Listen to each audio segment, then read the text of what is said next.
திருராமநாதன் கேக்குதா?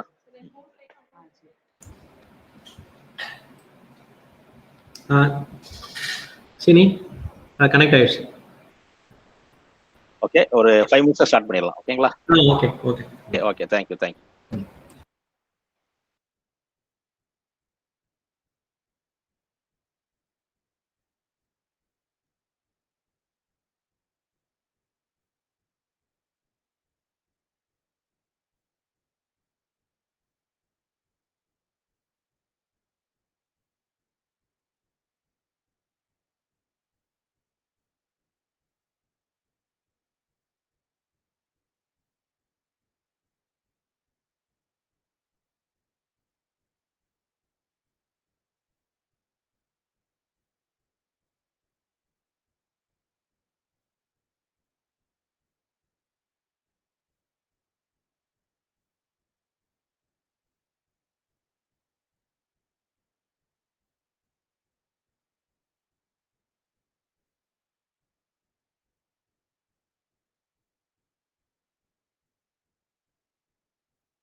Okay.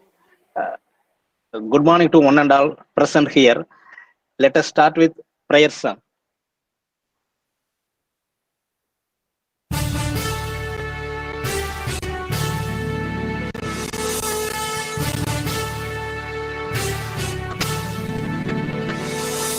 நீராறும் கடலுடுத்த நிலமடந்தை கெழிலொழுகும் சீராறும் மதனமென திகழ்வரத கண்டமிதில் எக்கணமும் அதில் சிறந்த திராவிடனல் திருநாடும் தக்க சிறு திரை முதலும் தரித்தனரும் திலகமுமே அத்திலக வாசனை போல் அனைத்துலகும் இன்பமுற எத்திசையும் புகழ் மணக்க இருந்த பெரும் தமிழனங்கே தமிழனங்கே உன் சீரிழமை திறன் வியந்து செயல் மறந்து வாழ்த்துதுமே வாழ்த்துதுமே வாழ்த்துதுமே.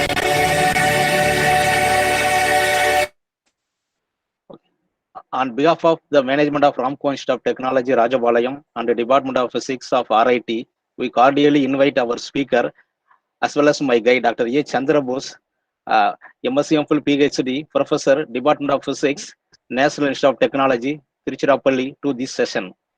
I welcome you, sir.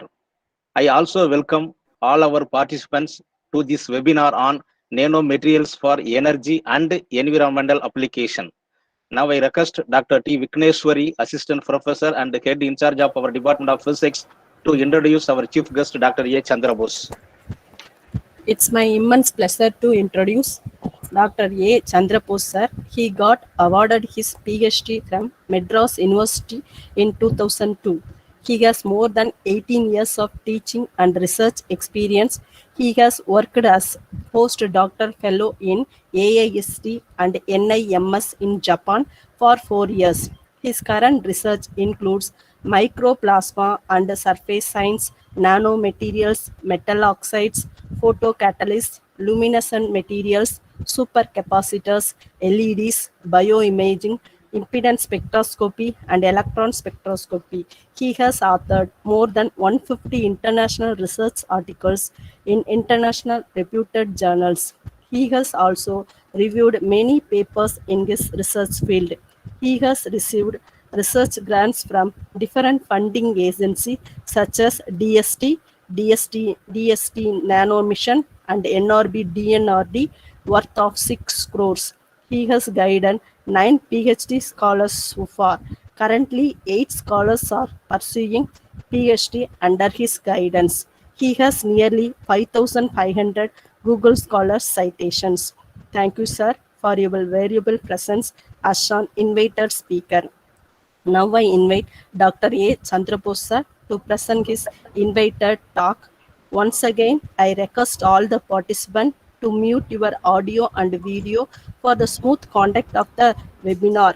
The feedback link will be posted in the chat box at the end of the session. For getting your certificate, feedback form submission is mandatory. The certificates will be sent to your mail after the submission of feedback forms. Dear participants, if you have any queries, post your queries in the chat box after the session is over. Now I hand over the session to Dr. A. Chandra Bose, sir. Welcome, sir. Yeah, thank you, ma'am. Now I am adding my BPT, but I am not able to share the PPT.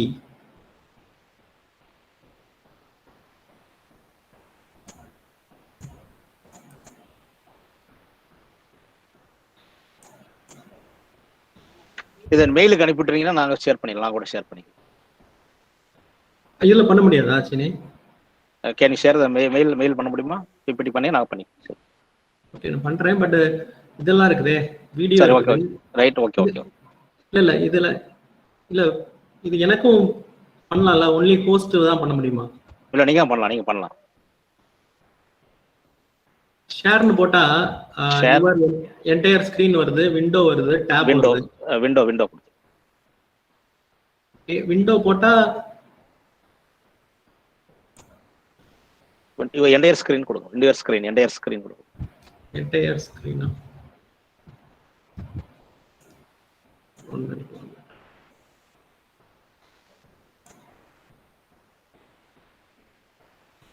Entire ஸ்கிரீன்ல வந்து என்னோட இது PPT select ஆக மாட்டேங்குது. PPT select open பண்ணி வச்சுக்கோங்க. Open பண்ணி தான் வச்சிருக்கேன். இல்ல சில என்டையர் ஸ்கிரீன் போட்டு உங்க ஸ்கிரீன்ல வந்தாலும் வந்துரும்.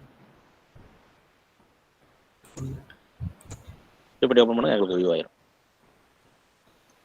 Okay, I think okay open ஆயிடும்.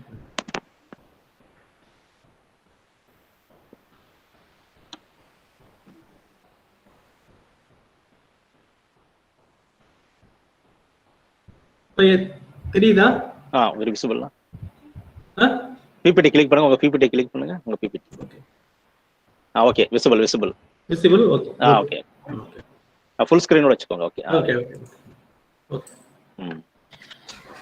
Yeah, good morning all of you. Thank you for your nice introduction. I am happy to participate in this webinar seminar for faculty as well as students. This is the first time I am give talk to the Ramco Institute of Technology, so I thank the management for giving me the opportunity. Also, I also congratulate the physics department for arranging this meeting. So today's topic is nanomaterial for energy and environmental applications. So outline of my talk is I will introduce nanomaterials and nanotechnology. I give a small introduction about that. Then after that, I also add one or two synthesis method. Then I am going to introduce two topics. One is photocatalysis, which is related with the environment, and another one is a supercapacitor. It's a hot field. And it is related with the energy. And finally, I will conclude my session. So as you know, nanotechnology, you have to control and manipulation of matter at the nanometer range.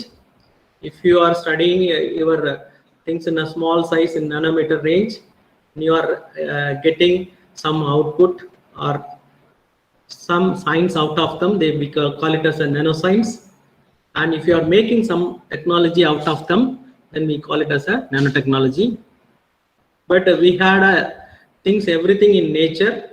When you compared with nature, our maturity is very less or primitive level. So I can give some examples of these things, like you can take no one can reach the photosynthesis efficiency in transferring the 100% efficiency of the system, or one cannot store the efficiency. Sorry, 1 minute. So no one has facilitated the energy transfer as efficiency as the biomolecule. For example, we find the internal combustion engine, the efficiency of the system is less than 50%. Similarly, no factory does water purification as like coconut tree or a watermelon. Okay, so even though we had many water purification system, we cannot reach the 100% efficiency. Similarly, one cannot replace the human brain with the recent computer, because human brain can take a decision as well as think, and it can store plenty of information also. Similarly, one cannot replace the movie camera with our human eye, because you have a vivid seeing the information, and it can be efficiently done by our human system. Similarly, one cannot replace the olfactory receptor of dog with the recent isn't any sensors also. We have a plenty of array of sensors and everything, but one cannot replace those things with the already existing one. Okay, so what I am going to tell in this, so one can understand the nature and you can create the best system, like one can mimic the system and you can create the best out of them also. And also whatever the things which is discussed in the nature, which are all done in a very simple way, and also it cannot affect any environment also. Okay, so for example, if you are making if you are producing coconut tree or watermelon, so which does not impact the energy. Okay, but when you want to make a computer from sand to chip, so you are polluting the environment. So whatever the technology which you are making, which should not affect the environment. So on the basis, so if you learn something from the nature, so one can be able to create a best system, so which should not affect the environment. So that's my in the introduction. As you know, lotus leaves, so when you pour water on the surface, so it won't reside on the surface, because on the surface, so it has a micro nano structures on the surface, so which minimize the adhesion of the water droplets on the surface. Okay, these structures, so which can reduce the adhesion. Similarly, if you want to learn the nanotechnology, so you need not be in a particular discipline. Like if you are studied in physics, so it is not sufficient to work on the nanomaterials, because you need to synthesis and you need to make applications. So for that you need other subjects also. So for example, if you want to synthesize the material, so you need to have a chemistry background. If you want to go for some applications, engineering related application, you need some engineering knowledges. Or if you want to go for the application which is related to the medicine, so you need some biology background or pharmaceutical background is required also. So you need not stick on the particular discipline, and also it is difficult to understand all the discipline also. So in that sense, so you can collaborate with other people and you can bring the best application out of them, because this is a best discipline area, so one can explore in many ways. So this was predicted very long back also in a Feynman, Richard Feynman, who delivered the talk in the year of 1959. He made the statement that there is a plenty of room at the bottom. So in that he already predicted, so you can write the more information in a small size area. So in that, for example, you can whole encyclopedia can be written in a small peanut size area. So that was one predicted, and now it has come true, because we have a small pen drive or small hard disk, so which can store plenty of information. And also he predicted these informations can be stored as bits like zeros and one. Okay, it has come true also after sometimes. Okay, now we are going to I'm going to introduce nanomaterials. So nanomaterials, mostly it is in polycrystals with grain size less than 50 nanometer. Normally people used to tell less than 100 nanometer, but if it is more than less than 50 nanometer, so we call it as a nanomaterials. So any polycrystals, you have a grain and grain boundaries. So when you reduce the size of the grain, so then you have most of the atoms are in the grain boundaries. Okay, so it is like when you are sitting in a room. So if your 100 chairs are there means, so you can accommodate 100 people. If you remove the chairs one by one, then you cannot accommodate 100 people. They are standing in between the chairs. Okay, so it is like a, so when you are reducing the size, so the atoms are situated in the boundaries. So this also advantage for making the material. Okay, so when the more number of atoms in the grain boundaries, and the properties gets changed. So when you change the size of the material, so one can change the properties of the material. I will give some examples also later.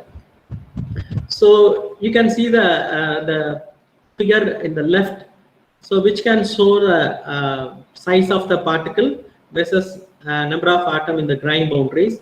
So when it is 100 nanometer in size, so very less number of atom in the grain boundaries. But when you increase reduce the size less than 10 nanometers, so you can see the more number of atom in the grain boundaries also.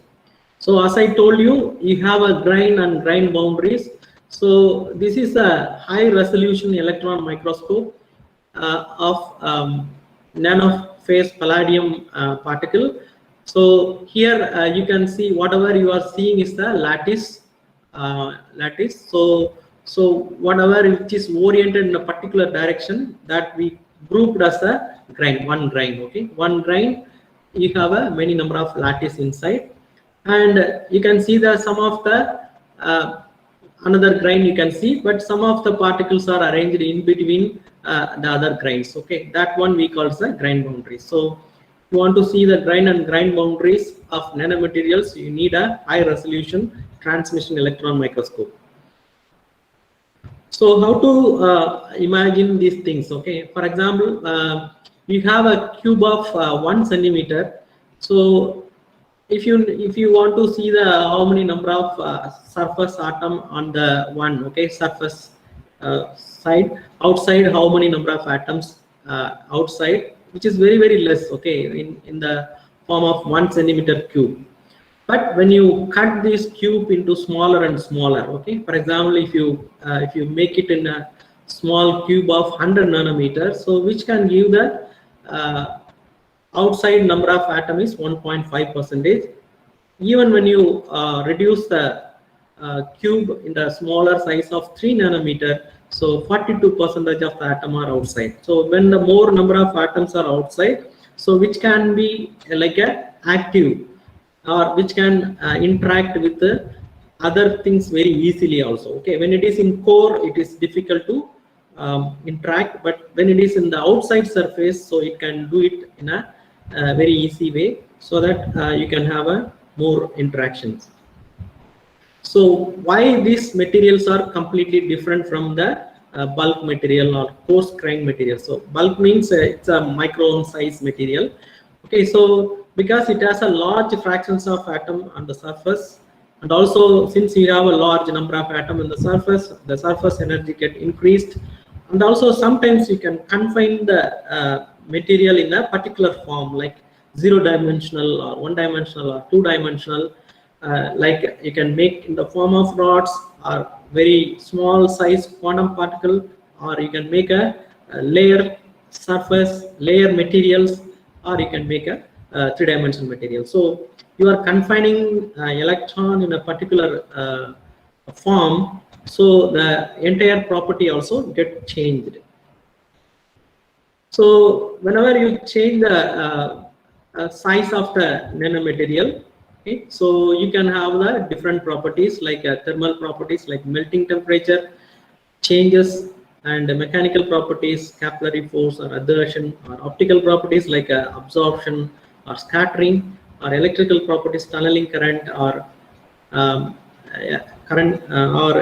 current or magnetic properties like a superparamagnetic effect. So when the size is very small, so these are all the things which happen in the material, and some of the properties, so which can give the additional enhancement of the application. So you can go for the when the size is very small, so it may be useful for making the best application also.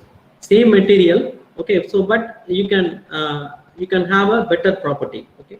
So when you prepare the material, when it is in micron sized form, so you have a properties which has less when compared with when you are making the material in the nano size form. So same material, but when you are making in the form of nanomaterials, so you have a additional enhancement in the properties, so you can go for the best application also. For example, you can make you can tune the band gap of the material also, okay. When you compare with optical properties, so you can tune same material, so which can give the a different band gap, so that you can use for the it can emit in a different colors and different frequency or wavelength.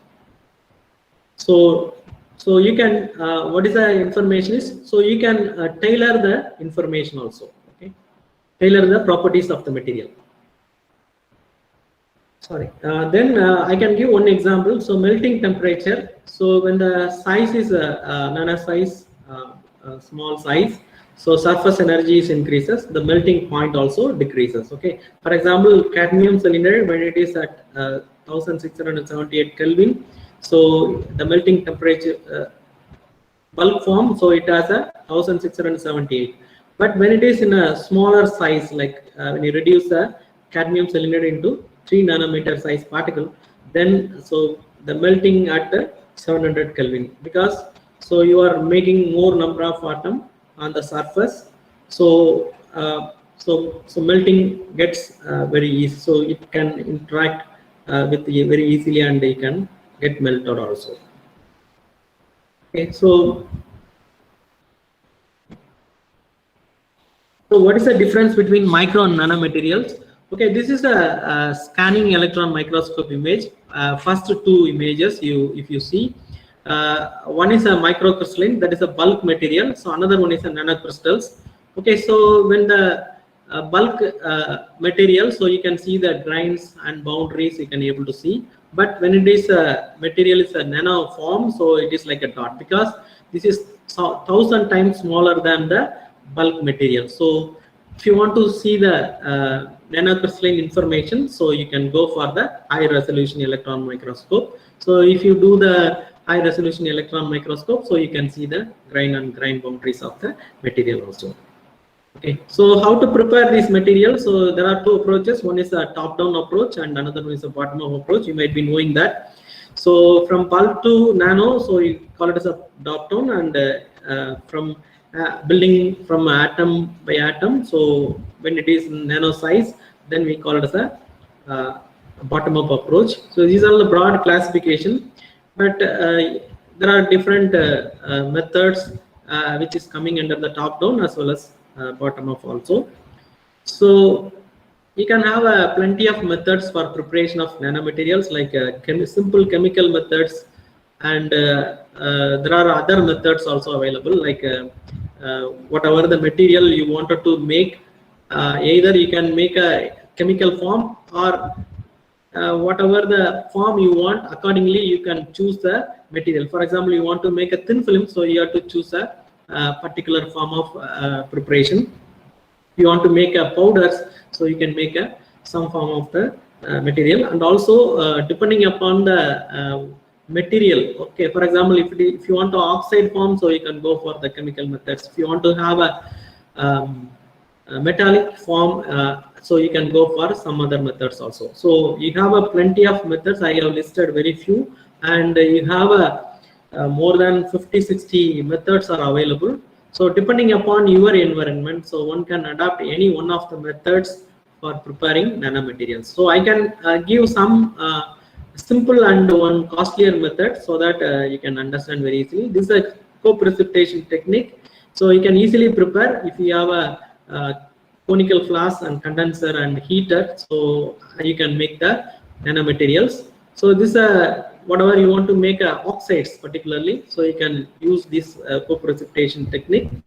So you can use precursors like metal oxides, metal chloride and metal nitrates in particular molar concentration.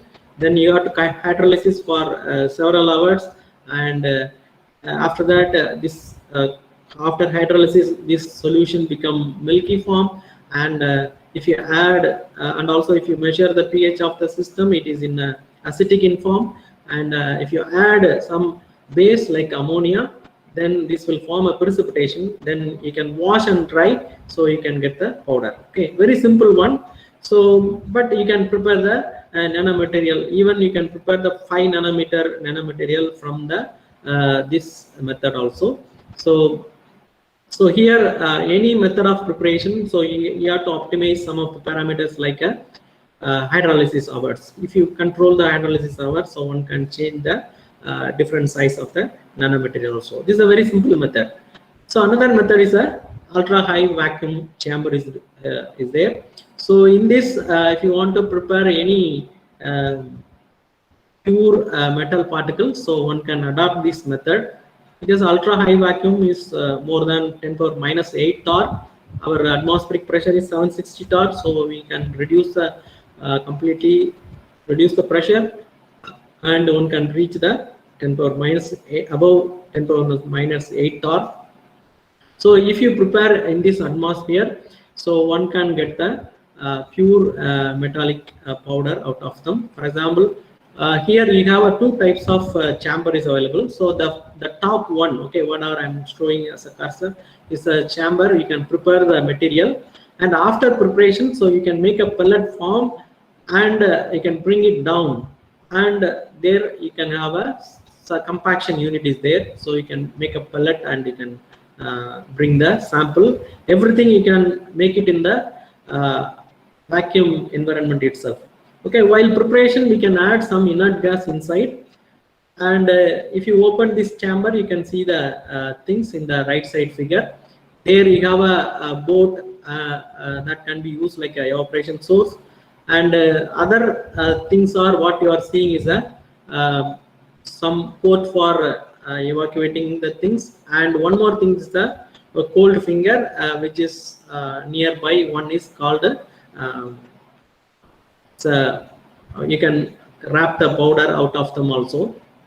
Like that, you have a you can prepare the nanomaterials inside itself.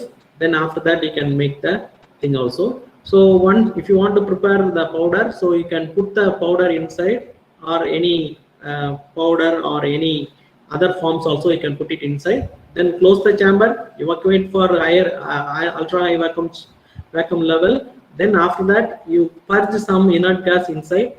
So then you start evaporation.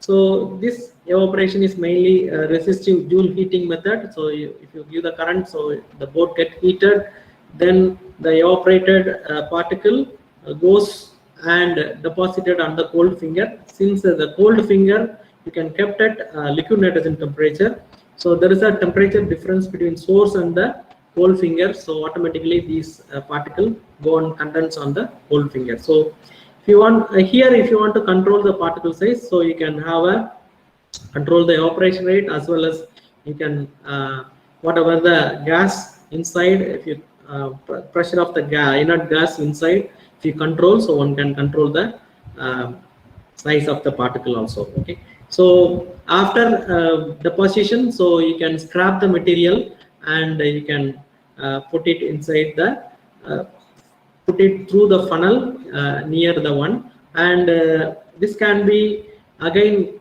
coming into the below chamber. So that one compaction unit, there you can see the dye information. Okay, the below one there is a dye. So whatever the particle which is collected, which can be fell into the dye, and if you after that there is a hydraulic unit is there, so you can compact and you can make the pellet also. So in this method, if you want to make a titanium, so you can make a pure titanium particle. And for example, some of the metal particle, so which can oxidize easily, so if you prepare this material in this chamber, so you can get the pure without oxidized metallic powder also. And you can also prepare other oxide particle and other particle also. Either you can prepare a thin film form or you can prepare powder form also. So any form you can modify this chamber and you can make it also. So this is the while evaporation, so you can see the temperature inside, and after deposition you can see the deposition of the particle inside, and it can be scrapped and you can particle or you can see, and you can make the pellet also. Okay. Now we are going to move the particularly oxide materials. I am working on oxide materials. So oxide materials are very easy to prepare also, and also it has a plenty of applications. Okay, you can use in the form of depending upon the oxide materials, you can go for applications like gas sensor, electrode material, catalytic applications, fuel cells. So you have a plenty of applications in oxide materials. And also one more advantage is you can easily prepare these oxides like a co-precipitation technique, sol gel, hydrothermal, like any simple methods also available. And also you can control the grain size and shape of the particle depending on if you control the some of the parameters in the any of the methods, then you can get the best particle, nanoparticle out of them also. Okay, so depending upon the your material, so one can go for the different types of characterization, like structural characterization is common for all the material, but if you have a electrical related electrical properties best one, then you can go some electrical properties related measurements. If the material is optical with enhanced optical properties, then you can go for optical properties. If it is a magnetic material, you can go for the magnetic related measurements also. So depending upon the material application, so one can do the characterization and you can do the best application out of them. So here we are going to talk about the environment. First I will generally pollution. We heard about the pollution. So this is about air pollution. I'm not going to into the detail of the one. So the air pollutions also becoming one of the very hazardous one for human health, because previously when I was small, we took the water anywhere, okay, anywhere in the sense if you are going into the field, so you can take water from the well or any place, and if you go any other places also, we can get the water easily. But now you cannot drink the water wherever it is available also, because it get contaminated everything. Similarly air also similar, like it get contaminated. So our safety zone is like 100 microgram per meter cube. Okay, but if you think about, imagine the day of Diwali, so the air quality is like 1680 microgram per meter cube. Okay, this was given. There is a center or like a system of air quality and weather forecast and research. Okay, so SAFAR, okay, India, that can give the air quality of the one. Okay, so this can be time to time, it varies. For example, if it is a peak hours, it can higher. If it is a morning hour, so it can vary. Okay, but our air quality gets reduced. Okay, so like that. Okay, I'm not going into the detail of this air pollution. So, but we are going to talk about the water pollution. Okay, so we are wearing plenty of dresses. We are using plenty of plastic, using plenty of plastic vessels, and we are using plenty of drugs and everything also. But everything are used by which was dyes. Okay, dyes are the major source of environmental contamination. Okay, so there are more than 30,000 commercial dyes available in the form of different chemical structures. Okay, so these dyes are used by textile industry, food industry, plastic or paper or pharmaceutical or leather industries. Okay, so nothing wrong. Okay, they can use different dyes. Then after that, what they are doing? Okay, so after making dye, or after or during the manufacturing, they drain these synthetic dyes into the waste water stream. Okay, the whatever the dyes which is mixed with water, which can be drained in the water streams.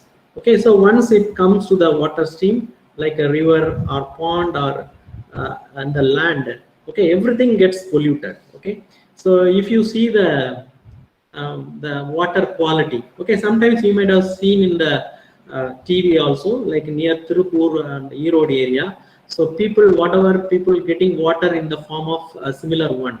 Okay, or sometimes we can see the sea or pond, many times many aquatic animals, okay, and aquatic species are badly affected. Okay, and also if you are taking this water, or if you are living with this kind of environment, so obviously you will get the health will be affected very seriously. Okay, so nowadays we have many type of cancers, or lungs problem, or other kind of a problem, kidney stone problem, everything because of the we are polluting the environment. Okay, so we have to remove the these kind of dyes from the one. After that, it can be streamed into the water.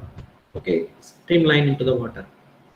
Okay, there are plenty of dye removal techniques available. One is coagulation, membrane separation, or electrochemical treatment, filtration, flotation, reverse osmosis, or photocatalysis. Okay, now we are going to discuss about the photocatalysis. Mainly we are looking for a clean and healthy environment.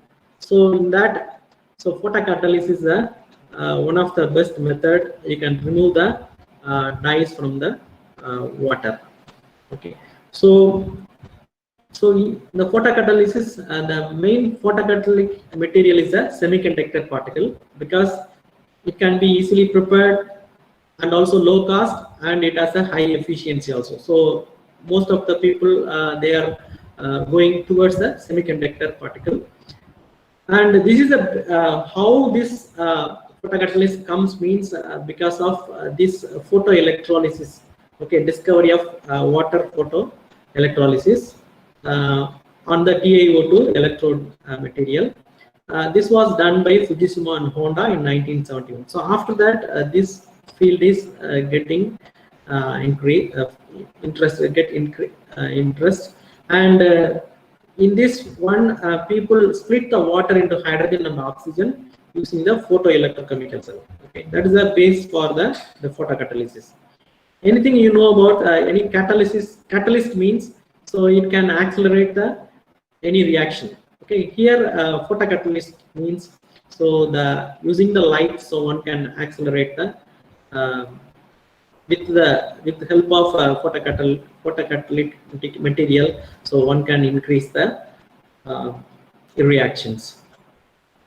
Okay, so what is photocatalysis? Okay, as I told you, you are using the semiconductor material. So semiconductor material, you have a valence band and conduction band, and when the light falls on the material, so the electrons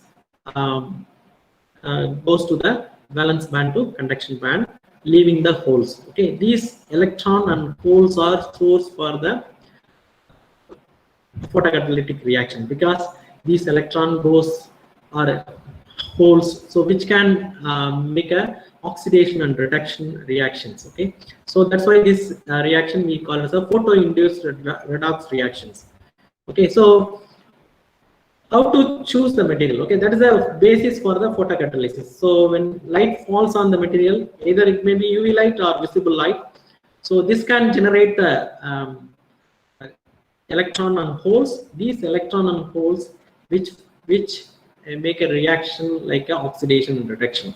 So these oxidation reduction, sometimes this can make some radicals. These radicals can be used to remove the dye molecule. Okay, this can destroy the dye molecule, and you can make the clean environment. Okay, that is photocatalysis technique. So in this one, I'm not going into the very detail about the technique, but I can tell you how to choose the material and what type of material you can, how to choose the material mainly. Okay, people started with the titanium oxide because this material is abundant and non-toxicity and fast absorption ability and also high reversibility. So people are interested to work on TiO2 material, but the band gap of the material 3.2, which is in the UV region. Okay, so people wanted to use the solar spectrum because if you use the sunlight for photo degradation source, so in sunlight, so 4% in the solar spectrum, only in the UV light it has a 1. So it is people wanted to use the material which can receive the more visible light also. Okay, so that is the main purpose. And also if you take a TiO2, so you have a high degree of electron hole pair recombination process. Okay, that is the main drawback of this TiO2. But people started with the TiO2, then they started with a single system. Okay, like zinc oxide, tungsten oxide, like all the type of oxide they have tried also. So in that they cannot reach the 100% efficiency of the one. So so because there are some degree of these electron hole recombinations. So in order to avoid those things, people tried with the some other type like a doped system, or people go for the co-catalyst system. So main aim is to find the visible light. They wanted to do the visible light photocatalytic activity. So for that, people tried many things like a doped system or co-catalyst or composite system also. I will show you some of the things also. So main thing is charge transfer. So whatever the electron holes which are produced in this one, so which can be efficiently transferred to the reactions. Okay, if not efficiently transferred, then these electron hole combination happen and you may not get the 100% efficiency. Okay, you may not get the highest efficiency. So that is the one. So for that we have to make some modification in the material. Okay, nowadays people are looking for the new kind of a material. New kind means that they can make modifications. So single system, so you can find electron hole recombinations are higher. So for that people started using the co-catalyst system. In a co-catalyst system, so you can so this you can add some platinum or some other particle with your photocatalyst material. So this can give a trapping site for the this whatever the electron or holes which produced. Okay, so it won't recombine. Okay, so that it can be useful for other reactions like reduction or oxidation. Okay, so that's the way one can improve the system. Even if you use a TiO2, but if you add a co-catalyst of platinum, so the photocatalytic efficiency is higher when compared with the pure system. Similarly, one can modify the band gap by doping the system. Okay, so if you dope the material in your TiO2 or other higher band gap material, so you can change the band gap, like you can introduce if you dope, you can introduce a donor level or if you or acceptor level. So depending upon these levels, so this band gap change, so your efficiency get increased. Okay, so like that you can modify also, or one can go for the composite system. Like you can take a two-phase material and either one of them is visible light and another one may be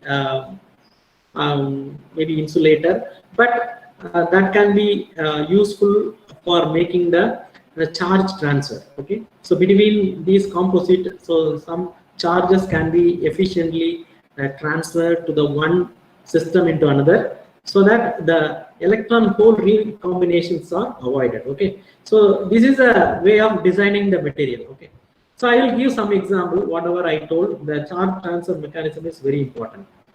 So whenever you want to work on the visible light photocatalysis or visible light photocatalytic system, so the band gap of the material is very important. So you have to choose the visible light band gap material, and also you have to avoid the electron hole recombinations.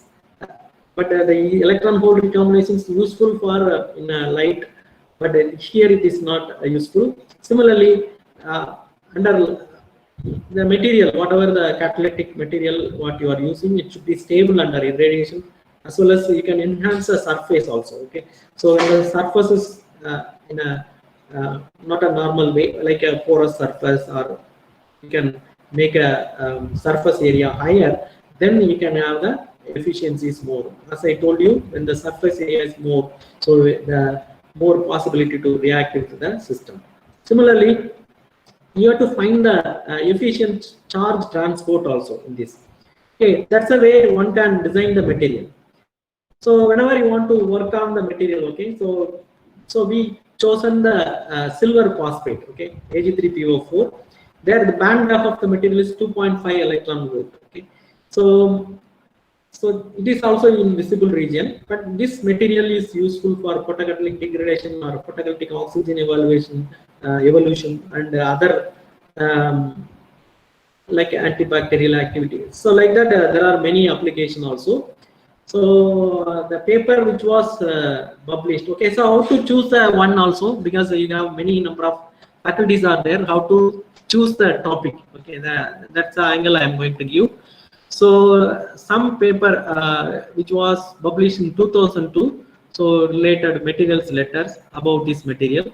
So after that, this is the base paper for us. Okay, Nature Materials. Okay, high impact factor 1. So here also the visible light irradiation in the Ag3PO4. So based on this, we have collected many literature, and we found that a very less number of literatures are available on this topic. Then we started working on this material, and this material also band gap is in the visible light region. So we prepared the material. Okay, don't worry about graph and all. Okay, I can tell you the idea. Okay, so we prepare the material in two ways. One is a ion exchange method, and another one is a hydrothermal method. And we compare the photocatalytic efficiency based on the one also. Okay, so in this, the efficiency which can be calculated by using this formula, C0 CT C0 into 100. So C0 is the initial concentration, and this is the residual concentration. So one can calculate the degradation efficiency also. Okay, so this after preparation, these materials are subjected for the photo degradation. We have taken different ratios, in the sense weight ratios, like 25, 50, 75, 100 milligram for photo degradation. We mixed with the, so the dye is nothing but the here methylene blue. Methylene blue, methyl orange. So these are all the dyes which is used by the textile industry. So we took a methylene blue as a dye, and we can with the degradation. So you can see the one. So the ion exchange method prepared one, which can show the better efficiency when compared with the hydrothermally one. And also you can see the time for making the more than 90%. Okay, for example, it took more time, like more than 200 minutes, like that. Okay, it is a more time. So we wanted to reduce the things, or we wanted to make a faster degradation. So in that sense, and also if you do work on this photo degradation, so you have to find the stability of your material. So after degradation, so 1 or 2 times after making the degradation, then you have to find the what is the stability of material. We found that this material, some of the Ag particles are formed in this one. Okay, so because of this Ag formation, our degradation efficiency also not higher level. Okay, so 200 minutes or above 100 minutes and all very high. So for that, and also the concentration which we are using also matters. When you increase the concentration of your photocatalytic material, so that also gives a higher efficiency also. Okay, that is a common one. Any type of material, if you increase the concentration, okay, like if you add more and more sugar, so your sweetness increases. Similar way, your photocatalysis also increases. So in that sense, so we have to find the other type of material. Okay, so we go for the composite form. Okay, so Ag3PO4 as a 1, and we added one more material like a Ag2MO4. Okay, this material also semiconductor material, but which has a higher band gap, 2.9 volt. That band gap little bit higher. So these combinations we made it, and we make a composite, and we studied the structural studies.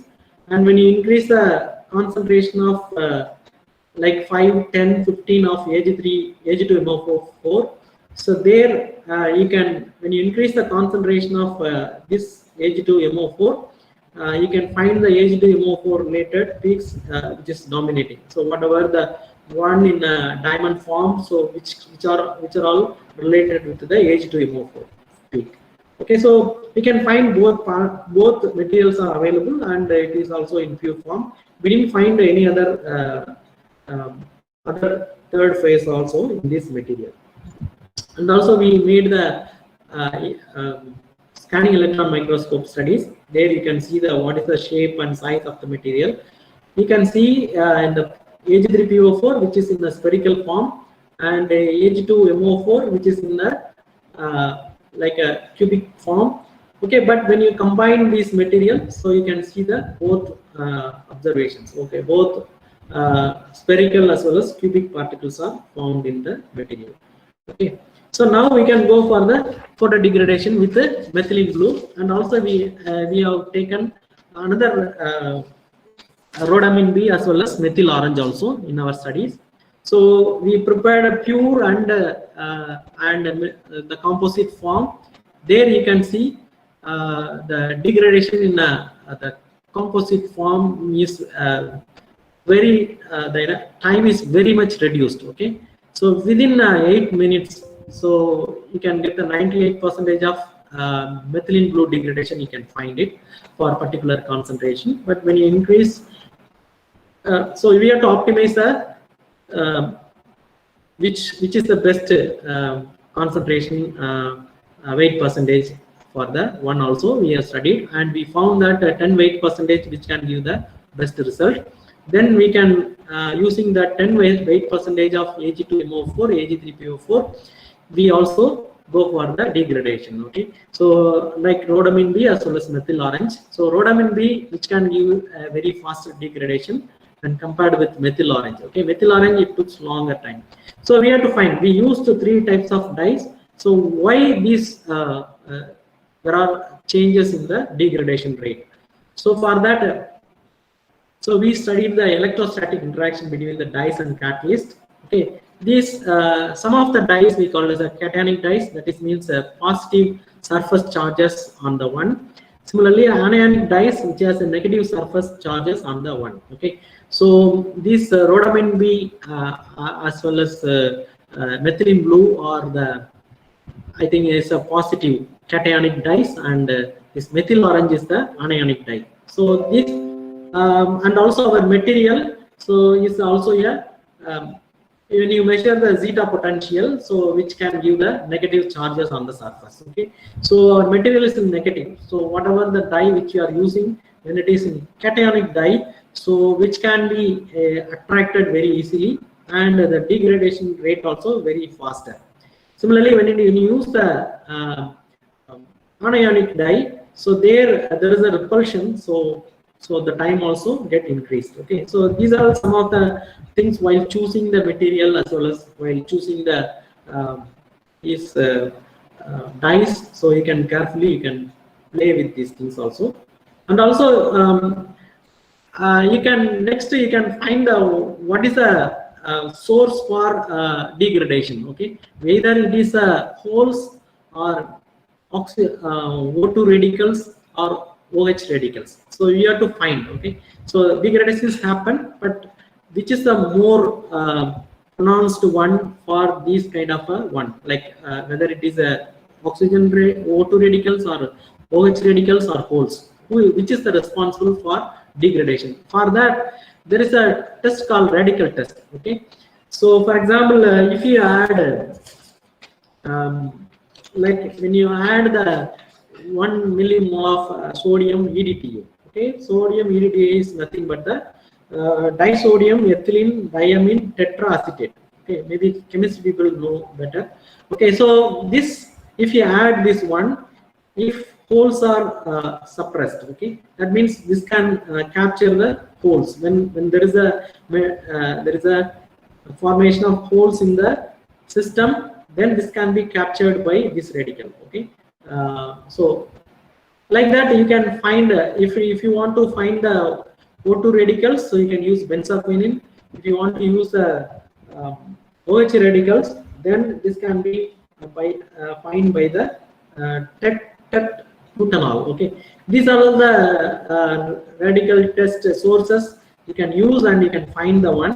So in our case, so you can see the blue one is a EDTA, sodium EDTA. So this one which is suppressed very fast when compared with the other radicals. So that means the holes formation is more in our system when compared with the other form of radicals. Okay, so that is a one, and you can find it also. It's like finding the pH value. Okay, when it is in giving colors, you can tell that what kind of a pHa and other things also. So like that, there is a test, and you can find which is the responsible for photodegradation. That can be also find it.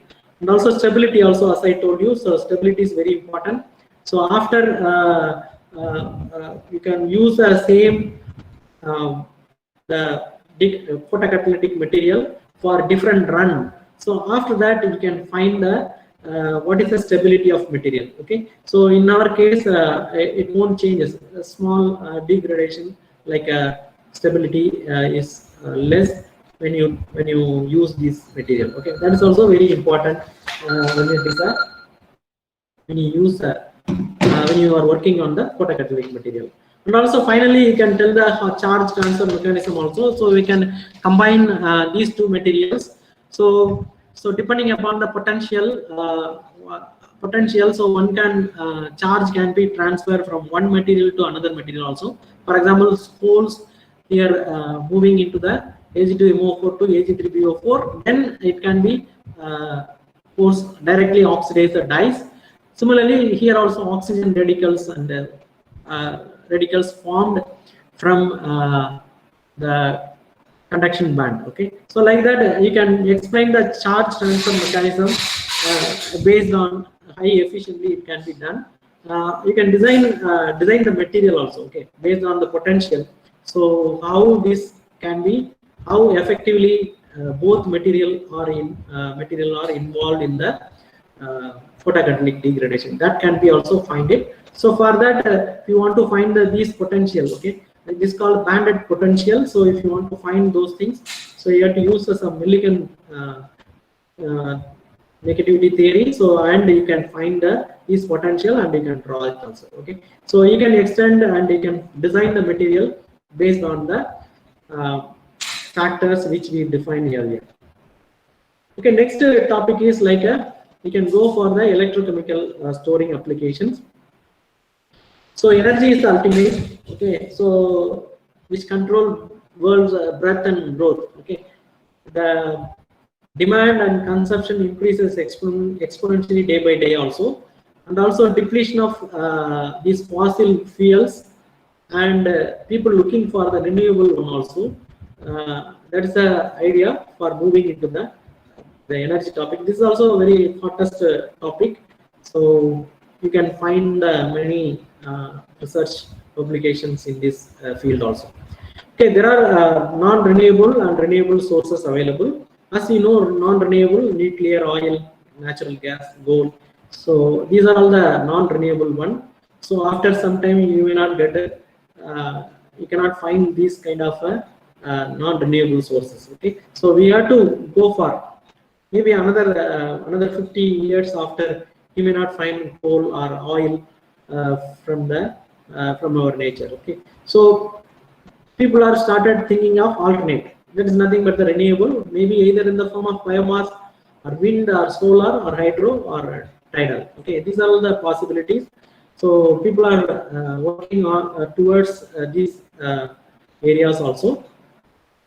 And the energy consumption, okay, so when you use a non-renewable sources, so the energy whatever we are using is very less, okay. The biomass is 5% and wind energy is 2.7 and solar 1%, geothermal 0.2%, like that. Is very small percentage we are using in renewable sources. But when you see the non-renewable, so petroleum product we are 36% and natural gas 32, whole 11% and nuclear 8.4. So we are using the non-renewable sources enormously, and also this can give us some hazardous effect also. So whatever the technology which we are making, it should not affect the environment. That's the ultimate which we see in the introduction. So rapid depletion of fossil fuels and environmental pollution is fossil fuel, so that also affect the global warming also. So people looking for the renewable sources, so that is the ultimate. So in this field, but we are going to study about the, so whatever the energy which are harvested from the renewable or non-renewable, so we have to store the one, okay, store the system properly so that you can utilize in a proper way. Otherwise the loss whatever the produced it can be lost also, okay. For example, if you are producing something enormously, so you can store, and also it can be sent in a proper way. So in this sense, there are different mechanisms available for storing the energy: mechanical, thermal, electrochemical, and electromagnetic energy. So here we are going to focus on the electrochemical energy storage, which is nothing but the lithium-ion batteries or supercapacitors or fuel cells. Okay, these are all the electrochemical energy storage system. There you can focus. Here I am going to focus on supercapacitors. So whenever you are going to see the any energy related storage materials, so this plot is very important: the energy density as well as power density. Okay, when you so we have a capacitor, supercapacitor, batteries, and fuel cells. The capacitors, the power density is very high. Okay, so and the energy density is very less. But in fuel cells, the energy density is very high, but power density is very low. Okay, so but the batteries are in between. Batteries and supercapacitor are in between. But when compared with the batteries, the supercapacitor's energy density is very less, and the power density is high when compared with the batteries. So what we are going to see is there are some drawbacks when you are using batteries, but whether this supercapacitor can replace these batteries in near future. So that is the ultimate aim of the supercapacitor field. So in that, this can be compared with our normal sports things, like if it is like a battery, so you have a more energy is required. Okay, so when you want to run for the marathon race, you need a more energy than the power. Okay, so but supercapacitor, you need both. Okay, power as well as energy also. In capacitor, you need only power. Okay, so because in a high jump, you need it's a fraction of a second only you needed to raise. Okay, for that power is required more. And also fuel cells, fuel cell, until your oxygen is there, you can stay there. It is compared with the scuba diving. So whenever you have a oxygen cylinder is full, you can stay there. Otherwise, you have to lose one. Okay, so that's why it is compared also. Why we are going for the supercapacitor? So large capacity as well as charging and discharging rate is very high, because nowadays it is changing into the all the things to be changing into the electrical one. So charging, discharging is very important. Okay, so it should be done very faster way. So in the but when you use the batteries, so you may not do it also. So but this also environmental friendly also and high safety. But in the case of batteries, so you can use a toxic material also used, and it can pollute the environment also. So whether this supercapacitor can replace the one, and also operated in a high temperature range, and long cycle life. Okay, batteries you will not get a higher cycle life. This can go more than 1000 cycles and other things also. So that's the way. There are some industrial supercapacitors also available, like this electric tram car, which was made by CSR Co Limited based on the AC supercapacitor. Okay, that means activated carbon and activated carbon supercapacitor, they made it. Similarly, trolley bus in Iowa technology based on the nickel hydroxide and the AC supercapacitor. Okay, so based on this material, they made some supercapacitor and it has come into the market also. Okay, so based on the charge storage, so this can be classified into three. Like one is in the EDLC, that means electric double layer capacitance. So another one is a pseudo capacitor, and another one is a hydric capacitor. Okay, in an electric double layer capacitor, so it is a physically charged or stored like electrostatic storage, and absorption and desorption is the main mechanism. And pseudo capacitance, so it can be mainly by redox reaction or intercalation or deintercalations. Okay, that happen. So based on the charge storage mechanism, this can be divided. And also, if you combine these two, we call it as a hybrid capacitor. Okay, EDLC as well as pseudo capacitance. Okay, so you can choose both material, and if you make, then you can call it as a hybrid capacitors.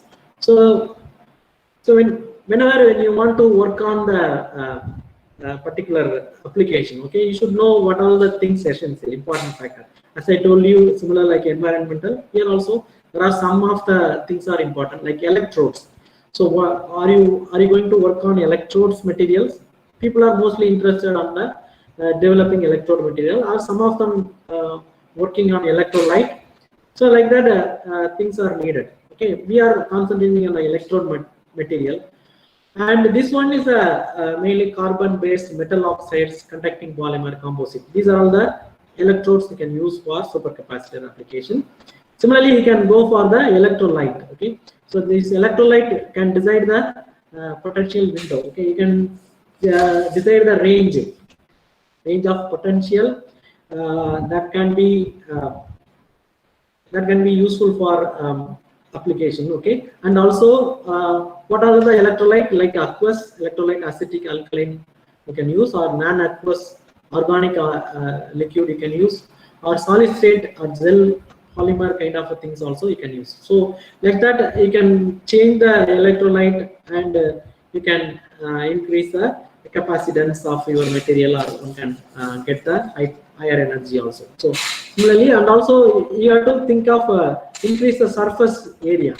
Okay, how to increase the surface area? For example, if you are working on carbon materials, you are able to make a porous kind of a material, then you can have a more surface area. And also, if it is pore means, so you have an active area is higher. Similarly, when you want to and you can use some current collector. Okay, so you have to make a sandwiched these materials inside the current collector. Okay, so for that, nickel based, copper based, there are different types of current collectors also available. And also you have binder and separators also there. Okay, so you have to anode and cathode can be separated by these binders and separators, so that can be also useful. Okay, so these are all the some important parameters. Now we are going to concentrate on electrode materials. Okay, now so when you want to study these supercapacitor material, so you need to do the electrochemical studies. Okay, so you need an electrochemical workstation as well as electrochemical cell. You need a counter electrode, working electrode, and electrolyte is required. And so you can, after preparation, so you have to make some form, like some ratio you have to make one, then that can be used like a working electrode, and you can run the electrochemical studies. Okay, so in this one. Okay, sometimes when when you are working on a supercapacitor, but sometimes the material what you are making, which can give different types of, when you are studying cyclic voltammeter, voltammogram, or when you study the galvanostatic charge discharge studies. So during the time you will get the different types of output. Okay, the first one is related with the supercapacitor. This is a CV curve. Okay, the first A is a CV curve for supercapacitor, and B is a CV curve of battery. Similarly, you can go for the GCD. Okay, that means the galvanostatic charge discharge curve. Okay, it's the second C and D for supercapacitor as well as battery materials. So on seeing your CV, so whether this material is behaving like a EDLC, like a electric double layer mechanism, or it's a pseudo capacitance mechanism. So that can be identified on seeing the CV curve of the system. And whenever you get the rectangular shape, so then it is potential independent. Okay, so it is coming under the supercapacitor EDLC mechanism. And sometimes if you are getting anodic and cathodic peak, then it is a battery type material. So when you want to express these things, supercapacitor kind of output if you are getting, then you have to tell your output in the specific capacitance. Okay, when you are getting like anodic and cathodic, so you will get the capacity. Okay, so like that you have to make a difference also. And also if you see the CGD also, so you can see, so slope is very constant on both charging and discharging direction. But in the case of battery, so you have a relatively flat when charging as well as discharging at a constant voltage. Okay, so on seeing this one, whether this material is behaving like a battery or supercapacitor material, nowadays people are making to combine these two also. Okay, supercapacitor and battery material together, and they make a supercapacitor also. So those kind of things also going on.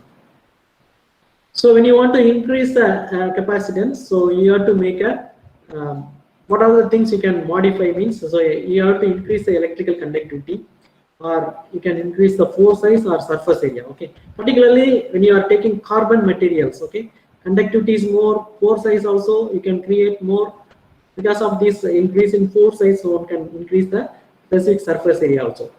But when you want to increase the voltage, okay, because V equal to half CV square, so we can change the electrolyte like ionic liquid or organic liquid, or you can go for the hybrid supercapacitor. There you can have a both Faradic as well as EDLC mechanism will play. Okay, so like that you have to design your material. So what is the energy required and how much capacitance you can make it. So like that, I can give you some examples also, like carbon materials, it can behave like a EDLC, like a metal oxides can behave like a pseudo-capacitance, and some polymers, conducting polymers, and combination of these. So that also make a different examples of electrode materials. Now I can show some examples. Okay, so I'm not going to detailed discussion. Okay, only based on the how to choose the material, how to improve the material, on the basis I am telling the information. Okay, like single phase material you can choose, or composite material, or some other type of material, perovskite materials, or 2D materials. These are all the materials now coming into the limelight, and it is growing in a faster way also. Okay, so single material like MnO2. So if you choose a manganese oxide, okay, so it has a very higher advantages, like a cheap and best, and you have a different oxidation states. So this can be useful for Faradic reactions. Okay, and also it is also in different forms and stable oxide also. Like that, there are many advantages, and also you can produce a different form of manganese oxides. Okay, from alpha, gamma, there are many more form also. So advantages, you have tunnel structures, and these based on these structures, so one can have a higher electrochemical properties. Like that, people tried this manganese oxide. We also prepared different types of manganese oxide. You can see the CV graph. There are plenty of form of manganese oxide, alpha, beta, gamma, like epsilon, lambda, so different types of made it, and we studied the CV as well as CGD one. And also EAS is nothing but the electrochemical impedance spectroscopy also, to find the what is the charge mechanism, charge transfer resistance, and other things you can get from the EAS also. So in this form we made it, and we studied, and we finally found that alpha MnO2 have a higher specific capacitance, and gamma also, but we preferred for the alpha. Okay, it is higher than the one. So other phase less specific capacitance. Okay, then I can go for the composite. Okay, so alpha MnO2 with HMO3. Okay, hexagonal MO3. You can make a hybrid materials and make a composite, and because high ionic conductivity, better charge transferability, enhanced specific capacitance. In that sense, we make it composition, and we did the same CV and GC studies. So there you can find the rectangular shape as well as some redox also, redox reaction, combination of these things also possible. And we found that the particular concentration, like 412 specific capacitance we obtained. Okay, that is the one. Okay, so whatever in the bare form, so which is less. Okay, but when it is in a composite form, which can give the better specific capacitance, so like improve. Then we go for the perovskite materials. Okay, these materials AbO3 combinations. So oxides sometimes which cannot give the highest specific capacitance and high current energy density at a slow scan rate, it's a large.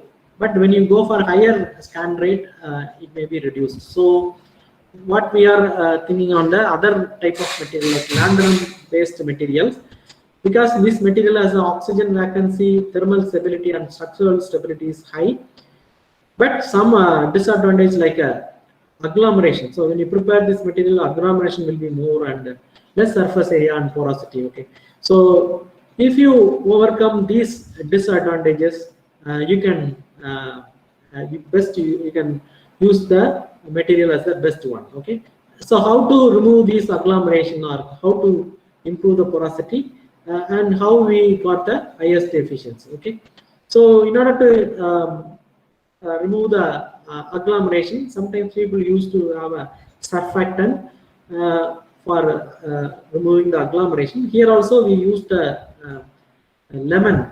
Okay, whatever the lemon which were naturally available, we use the one with a different concentration, and we made the lanthanum manganese oxide perovskite nanoparticle.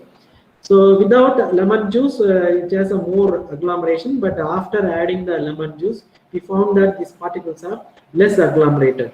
So then we studied without and with lemon added one.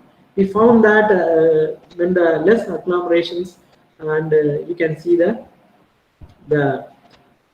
highest capacitance. Okay, so whenever you want to calculate the one, you have to have a higher the rectangular shape with a higher area, so which can give the more capacitance.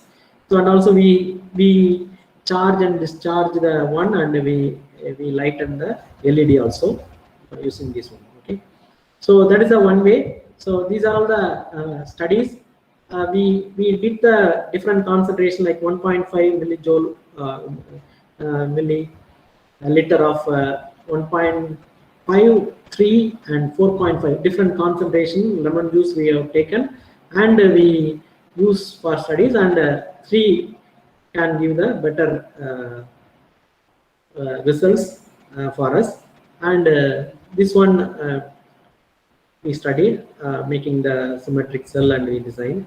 Similarly, when you want to avoid the when you increase the porous size, okay, so we prepared the same LaMnO3 with a different pore size. Okay, we are making pore size, and we studied the material. So in that also we got the highest specific capacitance of 580, and also whenever without pore size, okay, the spherical size particle LMO3, which can give 180 farad per gram. Okay, so you can see when you increase the pore, so you can find the more specific capacitance when compared with the normal one. And also we use the cyclic technique, okay, electrochemical cycling. Okay, once we use this same porous material for our electrochemical studies, these pores are connected one by one, and this can form a channels. Okay, this like when you are walking inside the any field, so you create the path. Similar like that, this electrochemical cycling also created a path or channels, and this can be useful for ionic movements as well as it can be easily energy. These charges can be easily transferred. Okay, so it can be run for more than 1 lakh cycles. Okay, so that is a cycles when you run. For example, this is called a specific retention. Okay, so when you do for the same material for number of cycles, then your materials get the specific capacitance get reduced. Okay, in that case, so it may not be useful for further. Okay, so but in our case, so it can be used for many more cycles, and it can have a same retention. We get it also. So I will introduce another material for this one. 2D materials. These are also nowadays a very interesting one. So as you know, 2D materials, graphene sheet is a graphene materials are used in the highest way. Next to the graphene materials, molybdenum sulfide is another material. So it can be useful for storage applications because it has a high surface area and superior flexibility and better transparency and mechanical stability. Okay, why this is all needed means when you're looking for these 2D materials, this can be useful for some flexible kind of device making. Okay, so in that case, this can be 2D material can be very much useful. And when you use molybdenum sulfide, okay, because it's like a sheet-like materials. These are also some of the recent type of material like a 2D. This is a transition metal dichalconides, okay, like a molybdenum sulfide or mexine, okay, or other material like phosphorine or other TMOs, transition metal oxides with the transition metal hydrides. So these are all the materials under developing stage. Okay, now we studied the molybdenum sulfide because it has a redox mechanism as well as EDLC mechanism, everything combined together in this material, so we can use this material. So it has some form like it has a polymorphs like a semiconducting 2H MOS2, semiconducting 3R MOS2, and metallic 1T MOS2. So these are all the three forms of this MOS2 material, and so these are 2 and 3 and all are the number of layers in the material, and this TH and R and all trigonal, hexagonal, and rhombohedral. So these are the case. So this material, so these semiconducting phase and semiconducting 3R forms are easily you can make it, but metallic form is very much useful because the conductivity is higher and compared with the semiconducting phase. Okay, in our studies also we used metallic, prepared the metallic phase by modifying the preparation technique, and we made it and metallic MOS2. This metallic MOS2 again further making into composite with the RGO or graphene. This GC3N4 or MOS2 carbon spheres. Okay, we can make a different composite form, and we find which is the best composite for making the supercapacitor application. So we also tried, and we prepared these things in a form of porous or some form of core shell formation. Okay, this one like a MOS2 with carbon spheres, we made it in the form of a core shell. Carbon as a core and shell, which is shell, the over over there you can made a MOS2, okay, layers over there. You can see the spheres which contains MOS2 material. So you can utilize the whole whole material as the active area. Okay, here thing is you have to make a channels or pore size, increase the surface area, like that you have to increase your active area so that you can enhance the specific capacitance of the material. And also you have to study the stability of the one. So this can run for more than 20,000 cycles, and we studied the stability of the material also. And also we made with that use of this material, we made the store the energy, and we lighten the LEDs also. Okay, blue or green or red LEDs, and we made into some application initial. Okay, it's not a very a complete one. Okay, we did some our material is useful for further application, like that we studied also. Okay, that's the way this 2D material also nowadays very interesting material also. Okay, so we can demonstrate also. I don't know if it will work or not. I will check with that. Maybe after that I can show you. I will make with that. I think more time. I will conclude this, like we can make the different oxide nanomaterials by various technique also, and any material or any method of preparation, one can control the some experimental parameters, and you can control the size and shape of the particle. And also nowadays energy and environmental aspects are very important. In that this field is a very thrust field. We are trying for the possible applications also. Okay, scaling up is a next future level also. Okay, we need some industries and discussion, and after that we can make a technology also. Okay, so that is a thing, but whether it's possible or not, I don't know. So I acknowledge all my students because everything is done by students, PhD students, MSc students, and all students, and with the help of collaborators we did some studies also. I acknowledge the funding agencies DST, DRDO, DST, Nanomission or TechU, all, and our institute fund, everything. Okay, thank you for your thank you for your attention. I'll stop here. I think I took long time. Hello. Okay, sir. Okay. Can you that video you are? Video I will try.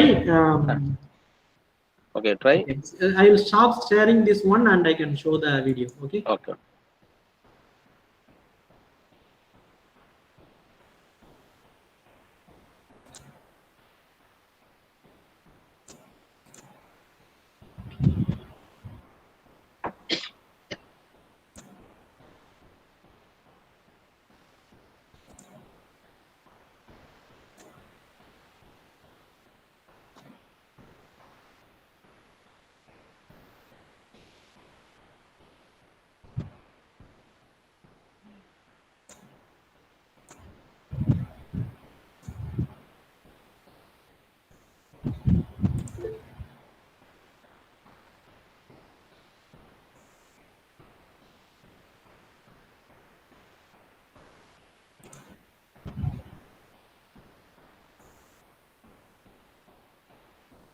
Yeah, can you able to see? Yes, we can see. You can see.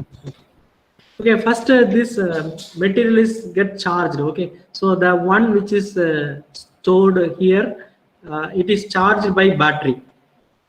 Okay, first. So this is charged for around 1 minute. So charge our materials here. Okay, so we made in the form of some strip kind of things, and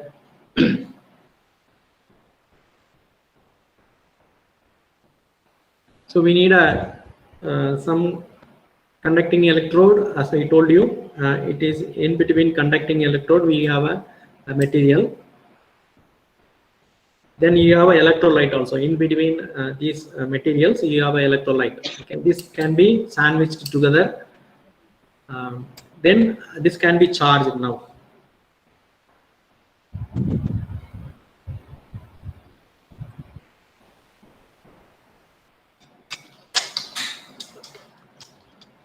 So charging is going on for about a minute.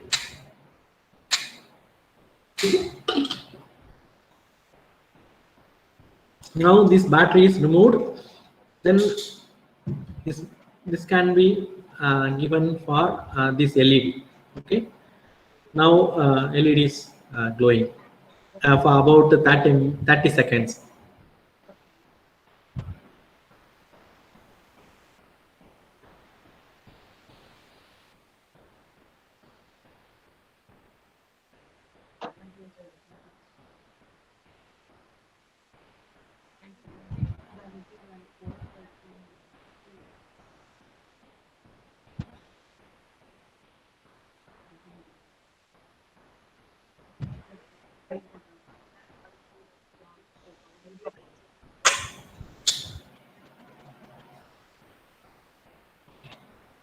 Okay, that's all, I think.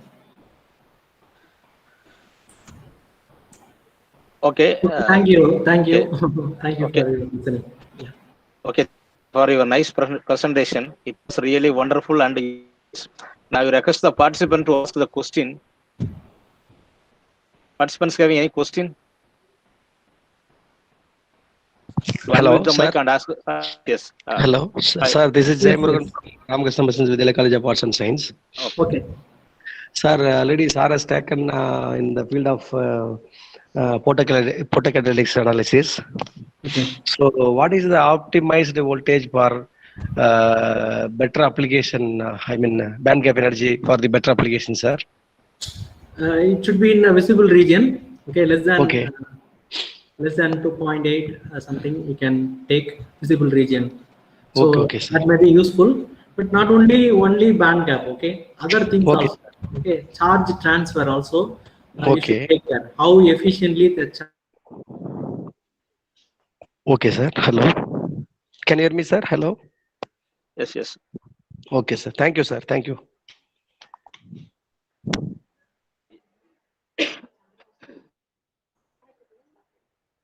Okay. Yes, sir. Yes, sir. Okay. Any other question from the participants? Good afternoon, sir. Am I audible? Yes, audible, audible. Good afternoon, sir. I'm Marshalin Reena from Fatima College. I would like to initiate my research on on tunneling current. Can you please give me a brief about tunneling and nanomaterials? Tunneling current and nanomaterials, the relationship between them.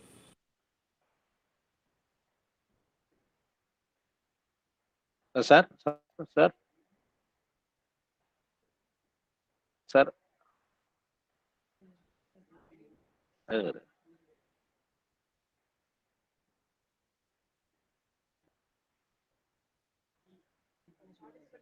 Participants, please wait. All participants are requested to wait for some.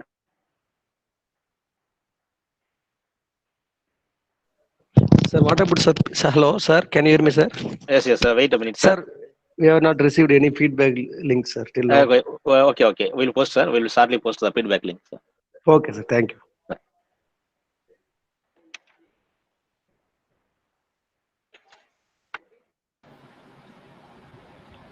If you have any question, Power failure, so I'm not able to connect it. Okay. Yeah, please. now ask the question.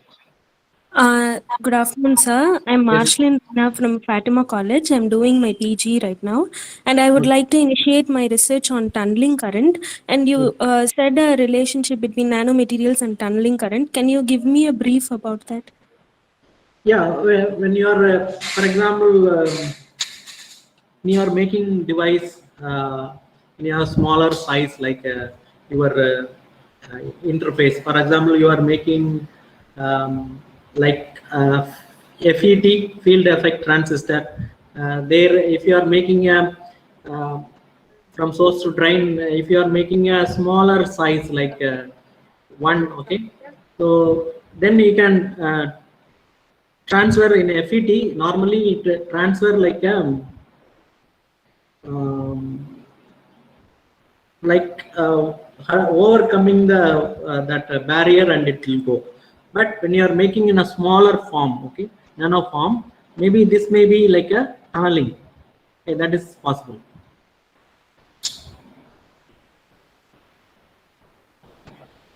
Thank you, sir. Okay. Okay, sir, Yeah. ABC, can you see the chat box for the questions? Some questions posted Chart on the. box. 1 minute, 1 minute. Yeah, co-collection may the thiol element help to improve the band gap character. Thiol, I'm not sure about the thiol. It's an organic material, no? Thiol. Feedback. Hello? Yes, yes. Co-collection, sir. It's an organic material. I'm not familiar with the thiol. Okay, so you have to the material, Yes, sir, and yes, it sir. should have so whenever you are making a photocatalytic material, okay, so it should have a band gap, as well as so whatever you are combining, that should have a some transfer trapping center, or it can create a acceptor level, or it can transfer the charge to one material to another. Like that you have to design.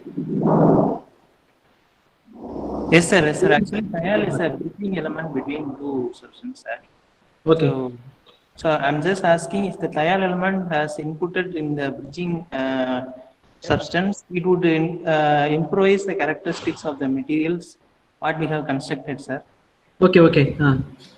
So I'm asking, sir, if really this thiol element will help to improvise, or it's just a theory, sir? No, definitely it will help. Okay, but I'm not familiar with the thiol element. But you can try, na? It's an organic element. You can try. Okay, because mostly people used to add. I never see the organic compound to the host material. Okay, Okay, sir. so maybe you can verify, na? I'm not. Okay, okay, sir. Thank you, sir. Thank you.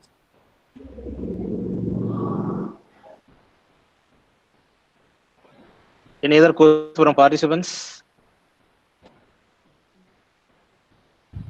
So if it is a Is in it person, it may be useful. Okay, sometimes if it is a like online, we don't know the interest of participants. Okay. Whether they are liking towards the interest or not. I am not able to identify. So anyway, Okay. I gave some overall view of the these two fields. Okay. One Satya posted a question in chat box. It is compound or not an element? Like Which one? the Satya in chat box. Is compound or not an element like that? Thiol. Thiol. Okay. So that's why I'm not familiar with the thiol. Okay.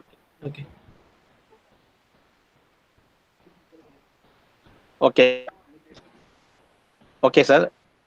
Thank you, sir, for your reply to the questions raised by the participants. Thank you once again. I thank all the participants for your nice cooperation.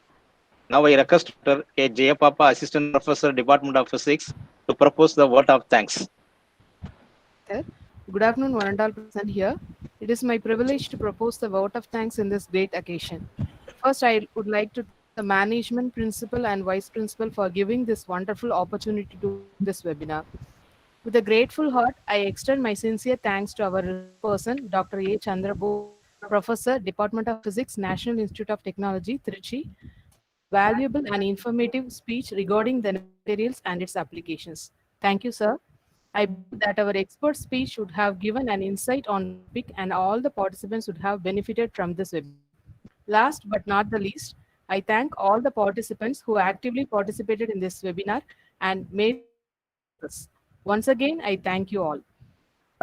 Feedback link is posted on the chat box. All are requested to fill the feedback form and submit the feedback before 1:30 p.m. Certificates will be your registered mail ID. All are asked to stay in the same WhatsApp group for future. Okay, thank you all.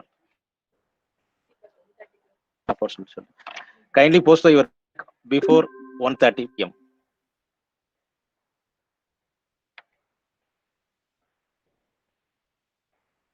Okay. Okay, thank you, sir.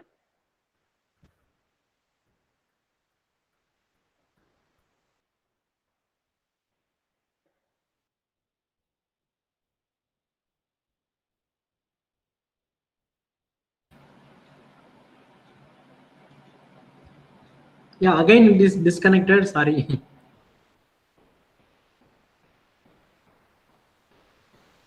Hello. Yes. Srinivas. Yes. Srini, again it is disconnected. So okay, now only I Okay, can. thank you, sir. Thank you, sir. Okay. You can leave the meeting. Okay. Okay. Thank you for the opportunity. I thank all of you for the patient listening, and I thank the management for giving me the opportunity. I also thank Srinivasan and his team. Okay, thank you. Shall I leave? Leave. Can you leave the meeting? Leave the meeting.